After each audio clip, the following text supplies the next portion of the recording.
Pastor Dinkins, as I call you, Brother Bishop, thank you for the invitation. As you spoke, for me, it always brings me to tears, thinking about how much pain I cause other human beings during that time. I'm also honored to speak because it's Women's History Month, because my mother wanted me to be an intelligent man. She wanted me to be a dignified man, and she wanted me to be a good man. I threw that away at Jarvis because I left there in handcuffs, and I left there disgraced in a police car and expelled from the school that gave me a chance. I want to thank my mother this morning. I want to thank her for loving me through those deficiencies, poor self-esteem, and ignorance. I dedicate my life to my mother, rest in peace, and I dedicate my mission to serve people the rest of my life because she asked me to, and I intend to fulfill her wishes. Now let's get down to business. I want you to notice that I am wearing my uniform this morning because it is this uniform we wear in the battle against the enemy. But more importantly, we wear this uniform when we're training to go to battle. Why? Because in training to go to battle, we discover who we are, how we're built, and what we need to do to overcome the enemy. The enemy that we're going to speak about today is ignorance, dysfunction, and a self-fulfilling prophecy of failure in our lives. You see, the scripture says we war not against flesh and blood, but principles and principalities and spiritual wickedness in high places. The high places today is your mind. The high places today is your erroneous thinking that gets in the way of your progress and your success. The high place today is when the enemy tells you that you can't, that you will never, that it is impossible. That's the enemy. And I'm going to make a disclaimer here. My speech today might make you a little uncomfortable if you're not comfortable with yourself. My speech might make you a little uncomfortable if you're too comfortable with yourself. And your parents, your grandparents, your forefathers and mothers have sent you here to get an education that will not only benefit you, but break down generational curses of poverty, poor choices, and pain from generations of your families that need you to be successful. You see, my subject deals with the possibilities that maybe, just maybe, you are the first in your family to graduate from college. You see, my subject deals with the prospects that maybe the school that is giving you a chance to break out from that dysfunction and from the dysfunctional environment that you came from, that you should be a little bit more grateful. My subject today will tap into your mind because you're going to need every bit of your mind to hold off the demons that bring you here from your environment called low self-esteem, low self-worth, and the self-fulfilling attitude of failure. So my subject today is, you're not a product of your environment, you're a product of your thinking. Oh, I'm going to say that again because I don't want you to miss that. You see, you're not a product of your environment, you're a product of your thinking. You see, until you change the way you look at things, the things that you look at will never change. You see, environments don't have thoughts, people do. Environments don't make people do bad things, people do. Environments don't throw their lives away, people do. You see, it is your thinking that will propel you to the levels of success or failure in this life. It is your thinking that will either keep you in a dysfunction or help you ascend to dignity, honor, and respect for the opportunity that this institution is giving you. It is your thinking that will allow you to be self-aware enough to understand that the future of your babies depend on what you're doing in this next 4 years. It is your thinking that won't allow you to return home in the same horizontal mindset, vertical, horizontal mindset that you left there with. It is your thinking that will have you choose friends who have your best interests in heart as juxtaposed to those who live in squalor and the dysfunctional excrement called mediocrity. It is your thinking that won't allow you to fail even though you are operating way outside of your comfort zone. It is your thinking that won't allow you to fail even though you feel uncomfortable, depressed, and sometimes not worthy of the opportunity that you're suffocating from. It is your thinking that won't allow you to fail even though you can't stand your professor, your coach, the business office, because they are pushing you towards your potential. It is because of your thinking, it makes you understand that the professors, the coaches, the business office are in their profession and living their dream. Now it's time for you to live yours. It is your thinking that allows you to know that your mama and daddy can't really afford to send you there because some of them are living from paycheck to paycheck to keep you there. It is your thinking that makes you get up and study. Listen to me.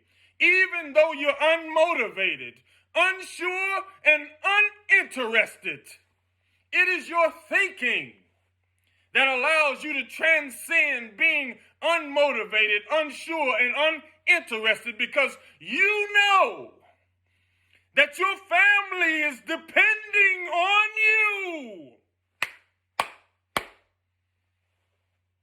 You see, it is your thinking that allows you to foresee the future, and those who are seeking to hire you won't hire you because you are unmotivated, unsure, and uninterested because you didn't leave Jarvis Christian College with a degree.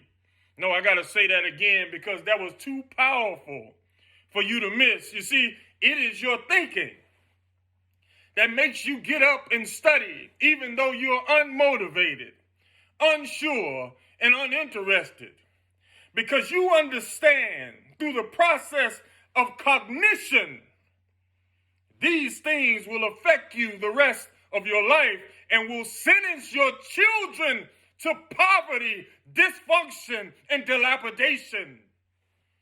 You see, you should understand through your thinking that you won't get hired unmotivated, unsure, and uninterested because you didn't leave that institution with a degree. You see, is the man who thinks and the man who doesn't, are they alike?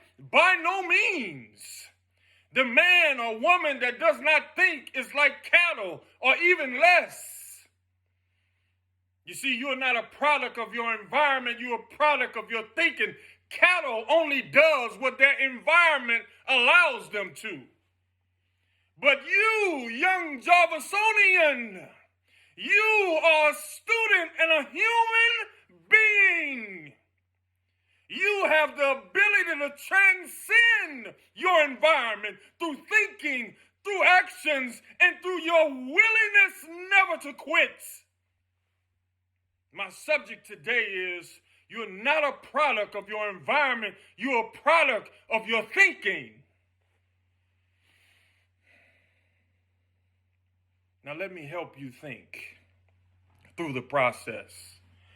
You see, let me help you with a plan to carry out and begin your thinking anew, that you will break through these chains of dysfunction. First, you have to have a philosophy. Second, you have to have, based on that philosophy, developing an action plan. Thirdly, based on that action plan, you develop a mission for life.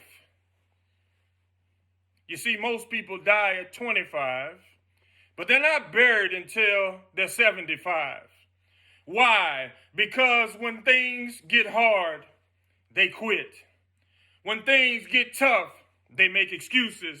When things are not going their way, they blame the institution, the president, racism, sexism. They blame the professors. They even blame their own parents. But the blame and the responsibility is yours. God made you an incredible human being. He gave you the ability to think. He gave you the ability to transcend worlds. He gave you the ability to be anything that you really want to be, but it takes hard work. It takes thinking. It takes being uncomfortable. There's an old saying, even a turtle has to stick its neck out to make progress. Oh, I'm going to say that again because I don't want you to miss that. Even a turtle has to stick its neck out to make progress. You're going to have to stick your neck out. You're going to have to be uncomfortable. I have a saying that I live by, one of my philosophies of life. If your ship don't come in, swim out to meet it. Listen, if your ship don't come in, swim out to meet it. You say, Shabazz, I can't swim. Find a lifeguard. You say, I don't have the resources. Listen, go and sell cakes on the side of the road to get the swimming lessons. You say, oh no, but I don't even know where my ship is. That's your responsibility to find it, because God has put you here for a purpose. God has put you here for a destiny. God has put you here to fulfill that destiny and that purpose. If your ship don't come in, swim out to meet it. And I'll close with my philosophy and my action plan. I live by the 4 I's. I want you to write these down if you have a pen. I call them I's because it starts and ends with me. Interdict mediocrity. Intercept ignorance. Infuse excellence. Influenced by many, defined by none. Let's start with the first one. Interdict mediocrity. I will do my best. I will raise my standards to ensure that I'm not just good enough. I'm not just average, because I know I carry the responsibility of those who came before me who didn't have the opportunity that I have. So I'm going to interdict. I'm going to forbid mediocrity in my life.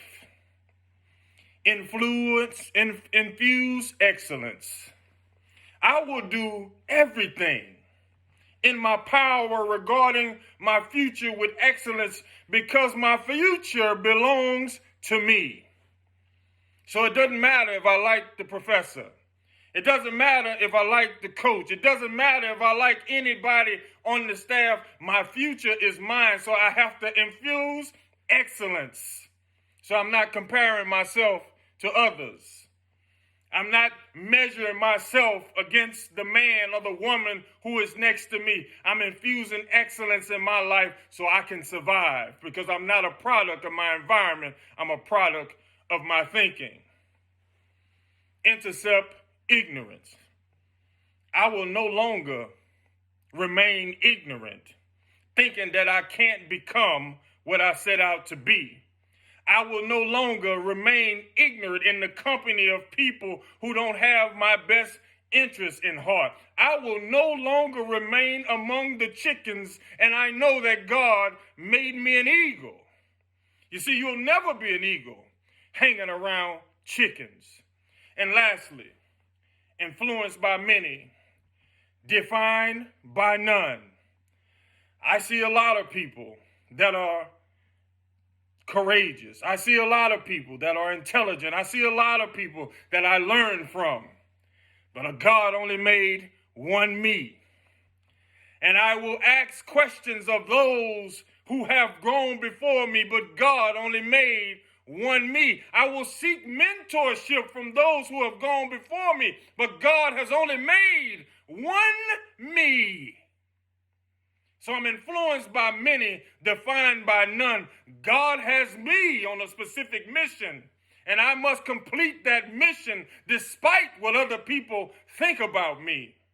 Despite if other people don't like how I'm doing it. Despite all of the misgivings where people may say, your parents, your grandparents parents sent you there, young students, to fulfill a mission. And you don't have time worrying about what other people think about you. You see, what other people think about you ain't none of your business. You're a product of your environment. You're not a product of your environment. You're a product of your thinking. I want to leave you as I came to you. Think is the most important thing of your life. Peace and blessings to you all.